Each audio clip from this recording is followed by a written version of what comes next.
pediatra, ella se autodefine como hereje de niños y adultos. No hereje de niños. Pediatra hereje, sí, hereje de niños, claro. Les hace cosas a los niños. Me gustan los niños. Sí, está mal escrito.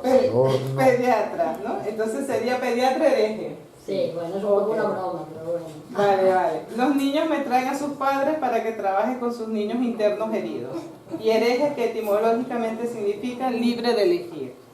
Licenciada en Medicina en el Hospital Clínic de Barcelona, especialista en Pediatría en el Hospital Sant Joan de Déu de Barcelona, máster en Medicina Homeopática por la Universidad de Barcelona, formada en la Academia Homeopática, cofundadora de la Asociación Catalana Pro Alletament Mater, activista y divulgadora de los peligros de las vacunas, y bueno, está convencida de que la naturaleza es su mejor maestra y sanadora. Es docente en cursos de formación de Douglas y en Centro de Douglas. Ella ha escrito un libro que se llama Pediatría para los nuevos niños. A todos los que están hoy inscritos en este seminario se les va a enviar ese libro en PDF. Y la otra faceta de Lua, por supuesto, que las que lo conocen, es música, es pianista y es cantante. Muy buena cantante, que ha traído, bueno, ella ya lo contará. Vale, ella ya contará. Gràcies al Programa 21 i benvinguts tots els que esteu aquí en un dissabte a la tarda. Entrem ja en tema. Com poso aquí en aquesta diapositiva, jo poso 3 títols: mare, pediatra i música.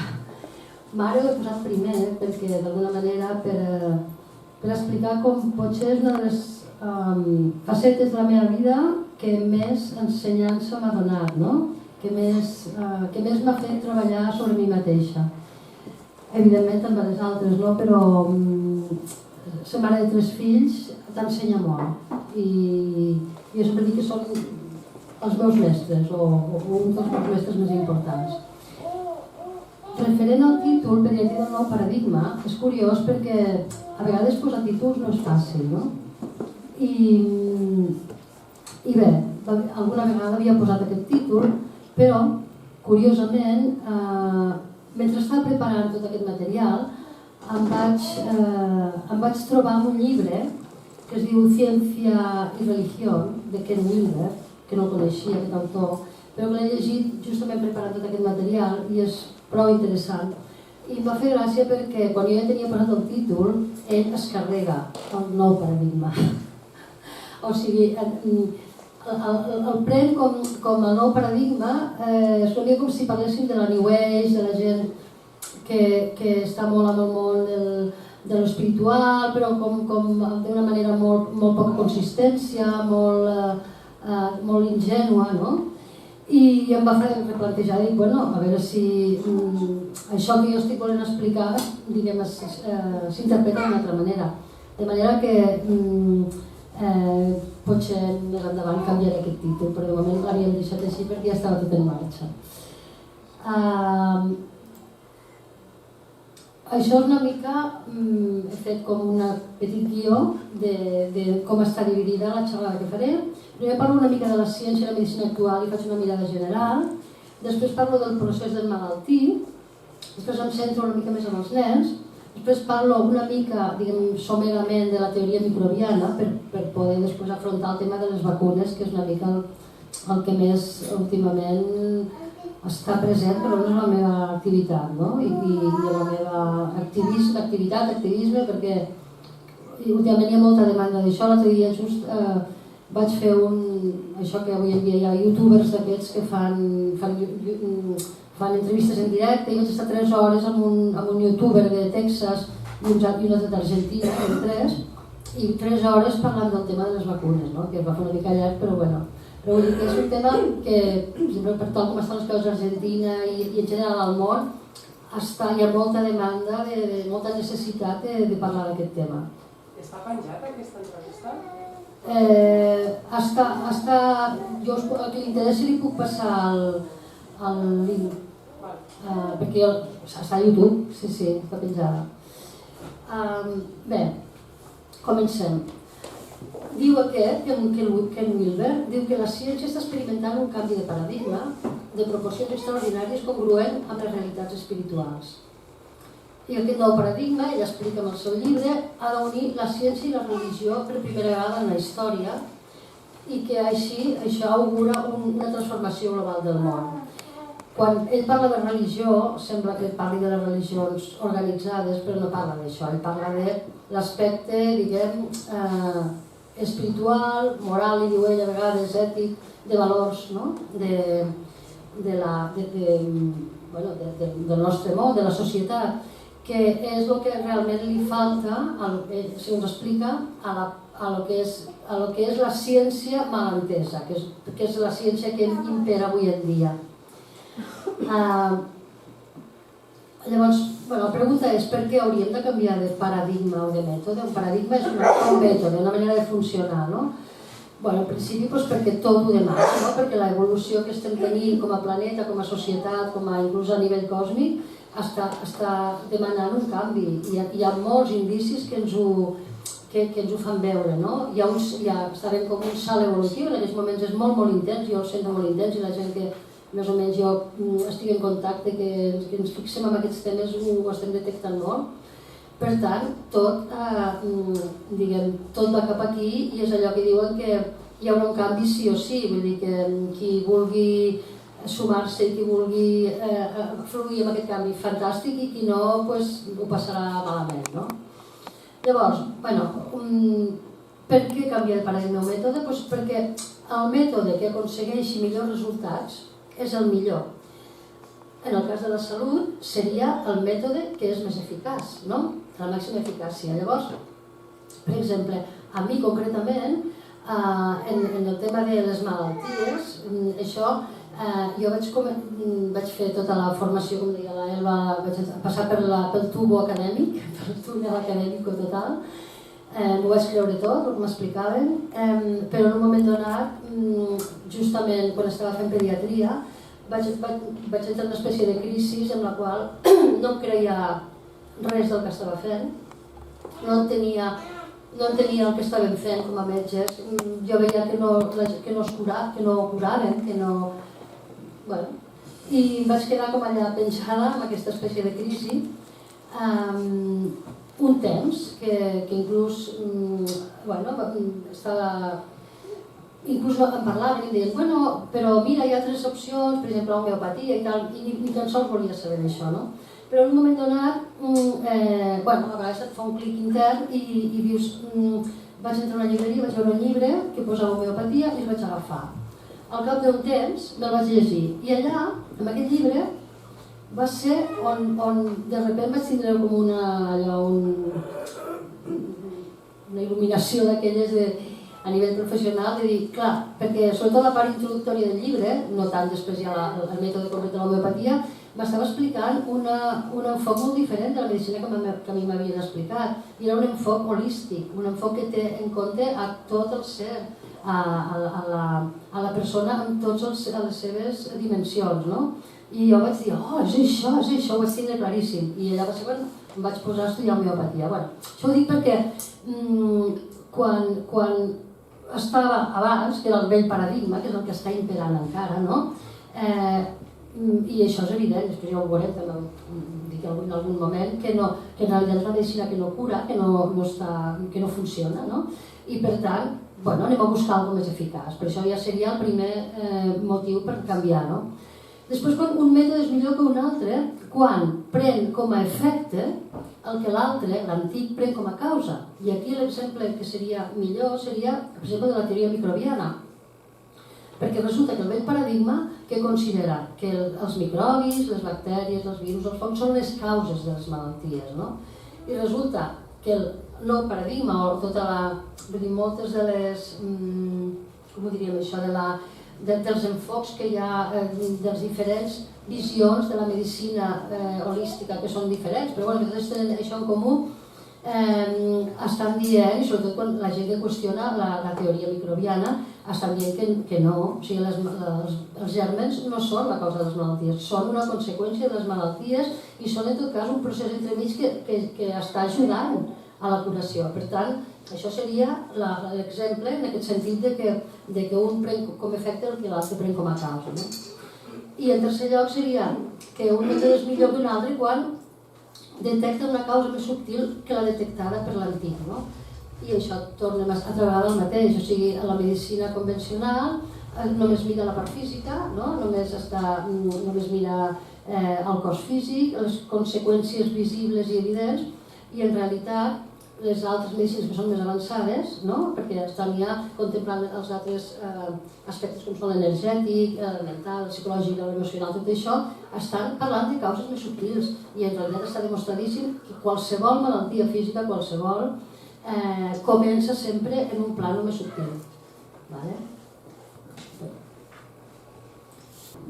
Bé, llavors, això que dèiem, no? El vell paradigma, la medicina hegemònica, que és la que està l'oficial, la que impera, no? Té una visió mecanicista i aquí, aquest home mecano és una manera molt gràfica de veure-ho, no? Perquè tant a nivell del cos humà com a nivell de qualsevol cosa de la naturalesa, com inclús del cosmos, considera que tot és una espècie de mecanisme, no? Mecanisme que pot fallar, que té parts i que té fragments i que aquestes parts es poden espatllar o es poden arreglar, i això dona lloc a lo que és la superespecialització. Tothom sabeu avui en dia que aneu a l'hospital o aneu al CAP o el que sigui i sempre, normalment el metge de capçalera això és el que té una feina més, que diuen a vegades de distribuïdor, no? Però al final sempre t'enviaran al cardiòleg, t'enviaran al digestòleg, t'enviaran al dermatòleg i així, no? Llavors què passa? Que això és veure el ser humà de manera fragmentada. És com si, sempre poso el mateix exemple perquè m'he trobat diverses vegades, que em diuen, si vaig al dentista i em van fer uns implants o no sé què, no? I llavors resulta que aquesta persona, després d'això, ha tingut, problemes digestius, o qualsevol altra cosa, no? Normalment, ni la persona en si fa aquest lligam, aquesta associació, no? Ni els seus metges, no? Ni evidentment el dentista, perquè el dentista mai veurà els problemes digestius d'aquest pacient. Llavors què passa? Que si tu vas al dentista i fan un implant, pot ser que aquell implant està actuant i està d'alguna manera desequilibrant la part del començament del sistema digestiu, i això pot tindre evidentment conseqüències. Per tant, això vull dir que això passa molt, o quan un altre tema molt pediàtric, no? Sí, és que el nen té fimosi, no? Un nen de 3 anys té una fimosi, m'han dit que el cirurgià que l'operem de fimosi. I després tu parles amb els cirurgians són així, són com molt, vinga, no? Sí, amb això, res, és un moment i tal, igual, no? I llavors resulta que després hem vist, després d'un nen operat de fimosis, a vegades, no sempre afortunadament, doncs aquest nen ha tingut problemes i ha tingut, per exemple, jo recordo concretament un pacient amb una obesitat important que va començar després de la fimosis. Vull dir que, clar, el cirurgià això no ho sap, ni ho relaciona ni ningú ho relaciona, no? Llavors això és el problema de la fragmentació i de la superespecialització. Això és una mica un fragment d'aquest llibre que parlàvem abans. M'agrada molt el concepte que ell diu el món xato, superficial, desolat i monòcrom, que ell parla de l'ull de la carn, que és ni més ni menys que això que us estic dient, de la visió només de lo que es pot captar amb els sentits, de lo que en diuen la ciència de la evidència, en allò que només que podem veure tots. I això és l'únic que la ciència admet. La ciència, entre cometes, equivocada des del meu punt de vista, i de molta altra gent, no només jo, només valora allò que poden medir i que poden veure i que poden veure des dels seus sentits, no? I per això llavors ell hi parla, que m'agrada molt aquest terme, d'un món xato, perquè llavors això té una falta enorme de profunditat, aquesta visió, no? Llavors diu, els dominis intern i subjectiu van acabar reduïts a processos objectius, exteriors i empírics. O sigui, la ciència el que vol és que tot allò que és intern, que és subjectiu, que no ho poden medir de cap manera, ho redueixen a algo observable, no? la consciència, la ment, el cor i l'ànima de la humanitat, com que no poden ser registrats ni pel microscopi, ni pel telescopi, ni per la pàgina fotogràfica, van ser decretats com simples epifenòmens o com a il·lusions, no? Llavors, clar, això que us explica, no? Això que diu aquí, que tot allò que té un caràcter subjectiu perd totalment la importància per a lo que és la ciència. Llavors, i al final diu, desbordada per les seves victòries, la ciència empírica, que és aquesta que diem, no va tardar en degradar-se en cientifisme, que aquest terme jo l'utilitzaré a partir d'ara per parlar de lo que no és ciència, perquè la verdadera ciència és la ciència que està oberta sempre al dubte. La ciència sempre ha d'estar oberta a allò que vol refutar algun dels seus plantejaments, no? Ha de dir, bueno, vale, no ho sé, però obrim-nos, mirem-ho, experimentem-ho. Si em convences, d'acord, i si no, no. Però és que el que està passant avui en dia en la ciència, perquè està segrestada, que és el cientifisme, és que no volen generalment, i sobretot en la medicina molt, no volen saber res i es tanquen absolutament a qualsevol cosa que no siguin els seus, que no sigui el plantejament que ells tenen, no? I per tant, la creença avui en dia és que no hi ha més realitat ni veritat que la revelada per la ciència. O sigui, en realitat, la veritat pot vindre per molts camins, pot vindre per la intuïció, pot vindre per l'art, pot vindre per molts llocs, però qui s'ha monopolitzat i qui s'ha fet l'amo de la veritat avui en dia és la ciència, i aquest és el problema. Llavors, explica això, que la ciència empírica rebutja les dimensions interiors, com dèiem abans, per dues raons. Una és que les modalitats de consciència, que són internes, superiors, transcendentals o místiques, semblen immerses en processos cerebrals naturals, empírics i objectius. No es tracta d'una cosa autènticament elevada, només de diferents tipus d'esdeveniments biomaterials dins del cervell biomaterial. Per explicar aquestes dades no cal cap nivell superior al sensoriomotor, no? I els dominis interns no tenen realitat pròpia i en conseqüència no hi ha cap realitat interna del coneixement que puguis explicar. O sigui, això seria la primera raó per la qual la ciència empírica rebutja tota aquesta part interior, no? I diu, però encara que hi haguessin modalitats de coneixement distintes a aquesta que és l'empírico-sensorial, ells no tenen mètodes de validació i per tant no se'l prenen seriosament. No? Es tracta de... Diu, sí, són gustos personals, són subjectius, ho menys valoren, no? No li donen cap validesa, o sigui, no és seriós per a ells qualsevol cosa que vingui d'un aspecte, doncs això, si parlem d'intuïcions, de meditació, de percepcions subjectives, tot això no li dona cap importància, no? Per exemple, una cosa curiosa és que avui en dia perquè ens faci una mica de cas si algú vol ser científic, és que tu no parlis d'alegria, perquè alegria, què és alegria? Alegria és el que no es pot medir, que no sabem el que és, però si estudiem els nivells de dopamina, llavors això ja potser sí que té una mica més de... Vale, això ja li fem cas, però depressió no, que depressió... Què és depressió? Doncs sí, si hi ha presència de serotonina a les sinapsis, tal. En lloc d'ansietat parlem d'acetilcolina i l'hipotàlem.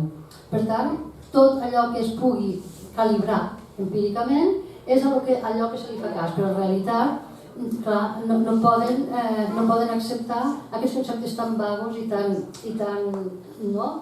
flus, diguem, com alegria, però què és alegria, però què és ansietat? No es pot medir això, no? Llavors, si ho passem a la part física, a la part fisiològica, llavors sí. Per tant, insistir una mica en això, que al final es degrada i s'infantilitza tot el que no es pugui percebre amb els sentits, no? I després això, que la ciència empírica aquesta que diem, potser a vegades potser no és que no sigui vàlida en absolut, no? Jo crec que simplement és que és parcial. Vull dir que veu una part de la realitat, però aquesta part ens vol fer creure que és tota la veritat. I en realitat no, en realitat queda com coixa, no? És parcial simplement. És un empirisme ingenu, considero jo, no? Perquè al rebutjar qualsevol comprensió interna, però en realitat sí que se sostenen estructures internes, perquè i no confirmades pels sentits, perquè hi ha dues coses, per exemple, són la lògica i les matemàtiques, o inclús la lingüística, que són com unes fases, uns mètodes de coneixement que són estructurals per a qualsevol científic. I això, en canvi, no es pot mirar pel sentit, la lògica i la matemàtica. O sigui que moltes vegades es contradiu, no? El que la ciència, l'empirisme afirma quan vas a mirar, per exemple, com se sosté aquesta estructura, no? I després que té falta de profunditat, com dèiem abans, i que tot això porta un reduccionisme suïcida. Reduccionisme vol dir això, que al final ho veiem tot molt parcial, molt petit, i que seria com el tonto del pobre de la ciència, això ho he tret d'aquest llibre també, aquí està el tonto del pobre. I bé, llavors, que per salvar a la ciència de veritat, en realitat s'ha de recuperar aquesta dimensió interna. Bueno, llavors la incertesa, el misteri, això, bueno, ho he posat així perquè crec que és l'estat, és un estat molt difícil perquè, sobretot per la gent, diguem, científica que sempre vol seguretat, que sempre vol que tot estigui demostrat, però en realitat és l'única manera de tindre la porta oberta, d'estar obert, no? De tindre la ment oberta. Quan tu acceptes que hi ha coses que són incertes, que hi ha coses que són un misteri que no te les pots explicar, en realitat aquesta hauria de ser la verdadera actitud de la ciència. Perquè és veritat que hi ha coses que no es poden explicar encara, perquè encara potser no tenim tot el coneixement per poder explicar molts dels fenòmens que tenim com a ser humà i com a comunitat, no? I així que a mi em passa cada vegada més, o sigui, com més t'informes i com més coneixement vas agafant, moltes vegades dius, bueno, sí, ara això, però tornes a dir, bueno, però això no ho tinc clar, potser no, no? Llavors, és com que jo crec que és un posicionament necessari per a... O sigui, no podem sempre voler que tot siguin certeses, no? Sinó que a vegades has de poder acceptar que hi ha coses que no saps i, bueno, algun dia potser no les resoldràs. Bueno, i això després que tots som científics, perquè reflexionant una mica, doncs que això que dèiem del nou paradigma en realitat és també el molt vell paradigma, l'antic paradigma, perquè en realitat moltes de les coses que ara volem recuperar ja eren molt antigues, o sigui que no venen de nou. Llavors, per exemple, moltes antigues tradicions de pobles natius, xamans, curanderos, homes medicines, savis, etc., ells ja utilitzaven un mètode científic. O pagesos, no? I a vegades és molt més acurat que el dels mateixos científics, no? Perquè què és el mètode científic? És l'observació repetida dels fenòmens i l'extracció de conclusions. Això no m'ho explico perquè, com després diré, és molt important aquesta actitud d'observació per al coneixement d'un mateix. O sigui, en realitat és on ens importa, no? Perquè sí que podem ser pagès i tindre uns cultius i saber com anirà el temps i com anirà la meteorologia o com creixen les plantes, i bueno, això és molt important per a ell, però el que cada un realment, siguem no pagesos o siguem el que siguem, ens ajudarà i necessitem és l'autoobservació. I per això s'ha de tindre aquesta actitud científica, entre cometes, que és simplement anar observant, però no observar i treure la conclusió ja, no? I dir, sí, mira, no, sinó que per ser seriosos i per ser rigorosos, l'observació repetida dels fenòmens del teu propi cos, no? Dels teus...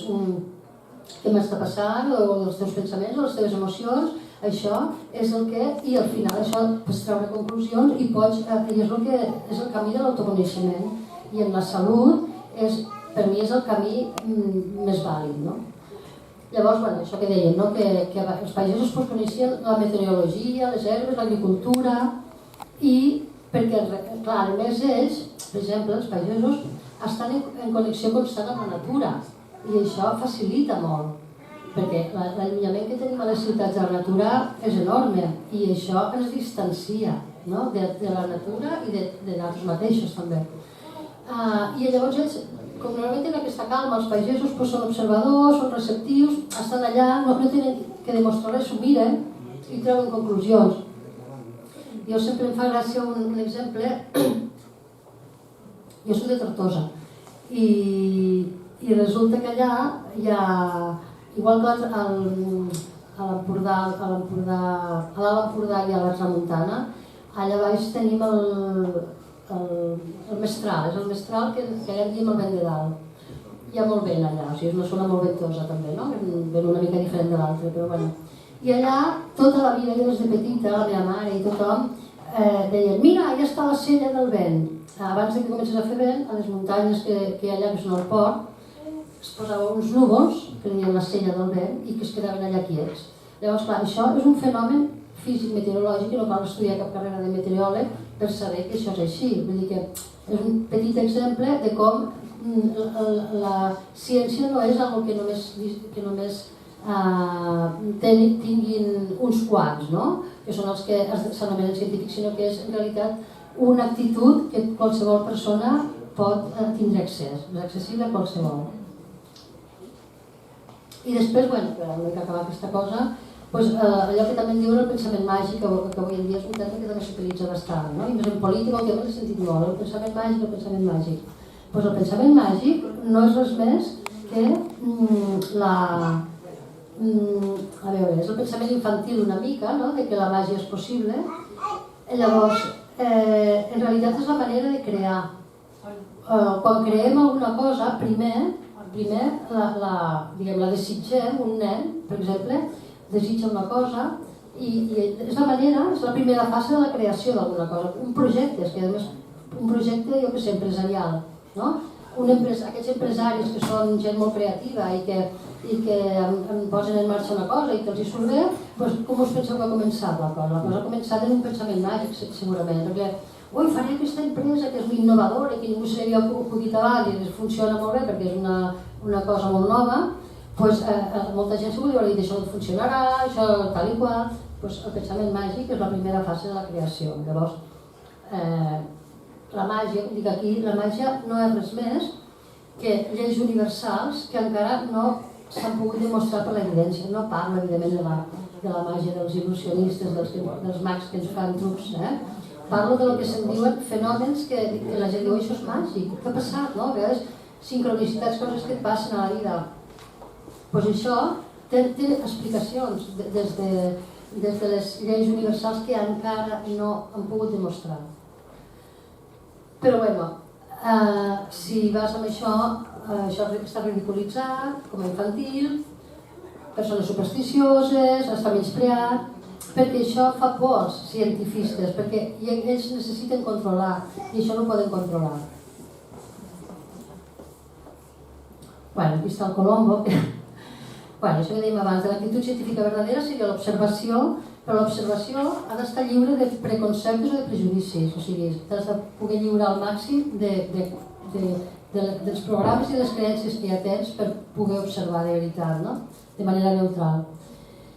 I per això cal netejar abans el programa, les limitacions, etc. Com un neutral, no? Llavors vull dir que, com us comentava abans, aquesta actitud científica ens anirà bé per la vida, ens anirà bé per la salut i per l'autoconeixement.